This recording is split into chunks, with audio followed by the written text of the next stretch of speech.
और बड़ी खबर आपको बता दें, पाकिस्तान के पूर्व प्रधानमंत्री शहबाज शरीफ से बदसलूकी का मामला सामने आया है। बताया जा रहा है कि लाहौर में कुछ लोगों ने शहबाज शरीफ से बदसलूकी की।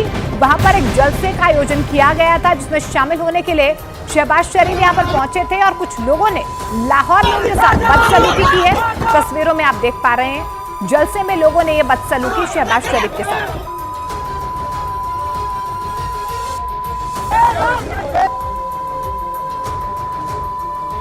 तो देखिए आप, अब शब्दों का इस्तेमाल यहाँ पर वीडियो में किया जा रहा है, आप सुन पा रहे हैं। दरअसल एक जलसे में शरीक होने के लिए यहाँ पर शहबाज शरीफ आए थे और जानकारी मिल पा रही है कि लाहौर में ये जलसा था जहां पर बदसलूकी उनके साथ की गई।